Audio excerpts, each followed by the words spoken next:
The house had always been quiet, but lately the silence felt alive. It breathed with him, pulsed through the walls, whispered in the dark when the wind stopped moving. Daniel used to think grief made him hear things, a dog's paws on old wood, a faint bark that died in the wind. But grief doesn't leave muddy footprints across your bedroom floor. Every night since Buddy's return, the air had grown heavier, colder. Something followed him, not the loyal friend he buried, but something wearing Buddy's shadow. The basement door now opened on its own. The red ball rolled from corners untouched, and beneath the oak tree where he laid Buddy to rest, the ground moved. He told himself it was madness, that sorrow could twist even a sane man into seeing ghosts. But when he found the second grave, one older, nameless, waiting beneath Buddy's, the truth clawed through his denial like bone through dirt. Someone else was buried there, and maybe Buddy hadn't come back alone. Where truth meets imagination. Welcome to Facts and Fiction. The house hadn't felt like home in weeks. Every wall seemed to hum with breath. Every shadow lingered a little too long.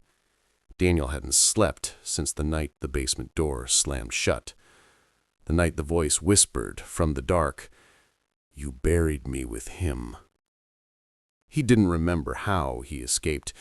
The next thing he knew, morning light poured through the windows, and he was lying at the top of the stairs, trembling, covered in dust. His flashlight lay shattered beside him. The red ball was gone.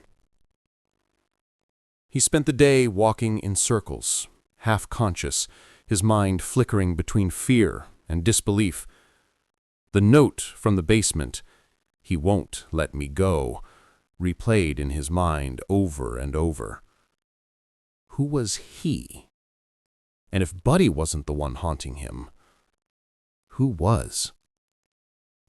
By evening, Daniel found himself outside again, standing beneath the oak tree, the same one where he'd buried Buddy years ago.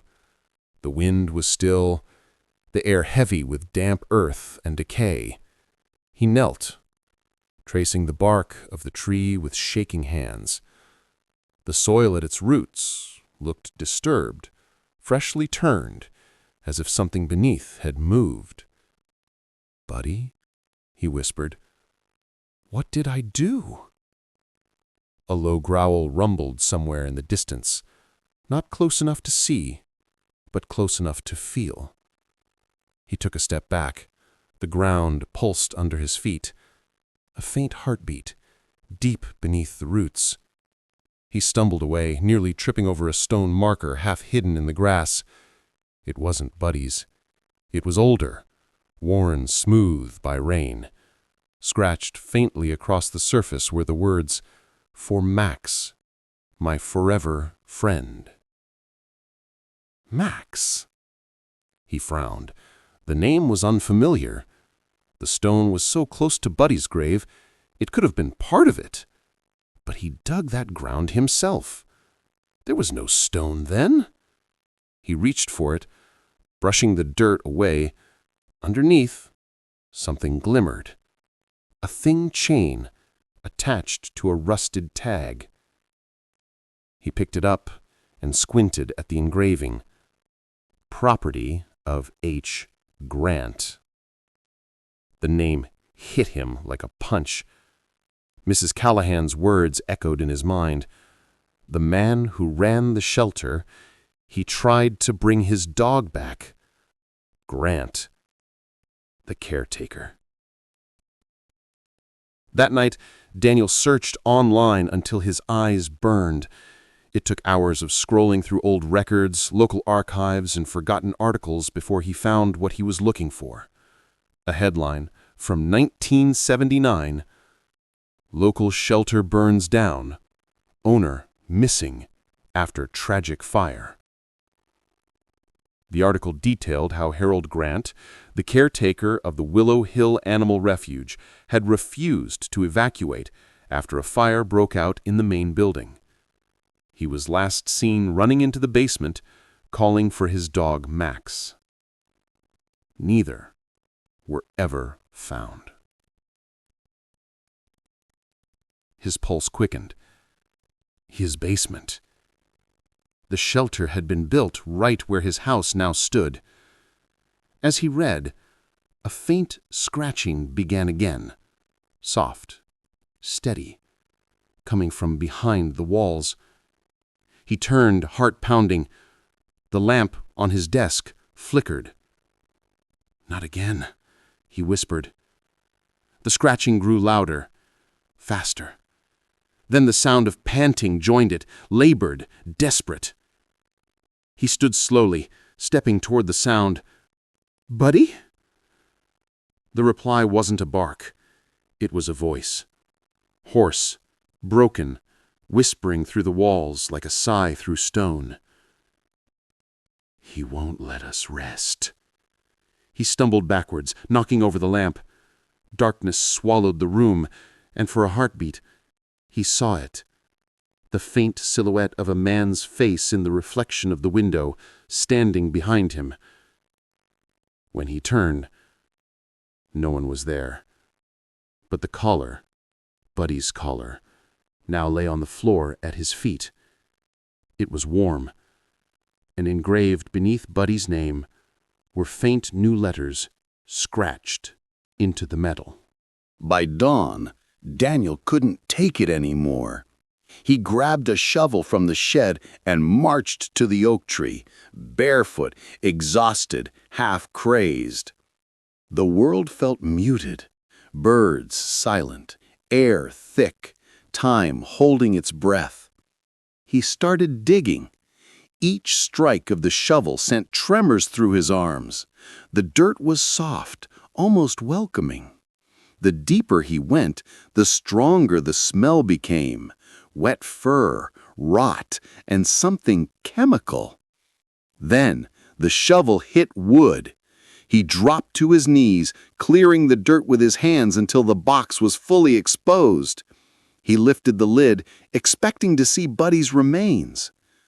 But it wasn't Buddy inside. It was a skull, human. Daniel froze, bile rising in his throat. Next to the skull was a second collar, larger, older, the metal tag still gleaming faintly. Max, beloved. The bones were wrapped in what looked like a caretaker's coat. Beneath the collar was another piece of paper, brittle and yellowed. He opened it with trembling hands. The handwriting was barely legible, but the words were clear enough. I gave him everything. My love, my soul, my breath. When the fire took him, I couldn't let go. The circle was meant to bring him back, but he brought something else instead. If you find this, don't call him. Don't answer when he scratches. A sudden gust of wind howled through the trees. Daniel turned, and his breath caught in his chest. Buddy stood at the edge of the clearing. His fur was damp and matted, his eyes glowing faintly gold. He wagged his tail, slowly, almost painfully. Daniel dropped the paper and took a hesitant step forward. "Buddy?" he whispered. The dog whimpered softly, lowering its head. Then Daniel saw it. The chain around its neck, the same rusted tag, property of H. Grant. "Buddy," his voice broke, "what happened to you?" The dog tilted its head, then took a step back. Its paws left deep, steaming prints in the grass. Behind Buddy, the shadows shifted. A man's figure began to form, tall, gaunt, eyes hollow. His hand rested on the dog's head like a master reclaiming what was his. Daniel stumbled backward, heart pounding. "Stay away from him!" The figure's mouth curved into a hollow smile. "You called him back. You dug where you shouldn't have. Now he's mine again." Daniel grabbed the shovel and swung it, the blade passing straight through the apparition. The air around him turned cold, sharp as knives. The figure flickered, then vanished. But Buddy didn't move. He stood trembling, whimpering softly, as if torn between two worlds. Daniel fell to his knees. "It's okay, boy. I'm here.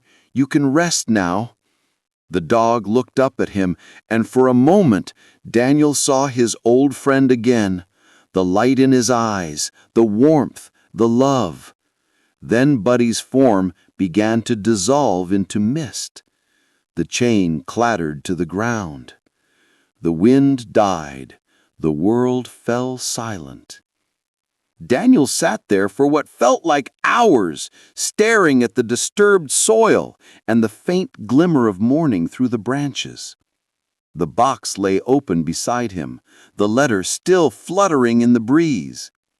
He reached down and pressed his hand into the earth, whispering through tears, "I'm sorry.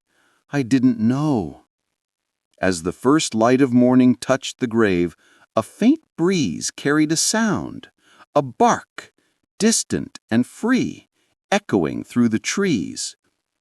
For the first time in weeks, Daniel smiled. He turned toward the house, ready to leave the nightmares behind. But as he walked away, he didn't see the figure standing in the basement window. A man in a caretaker's coat, smiling faintly, a red ball resting in his open palm.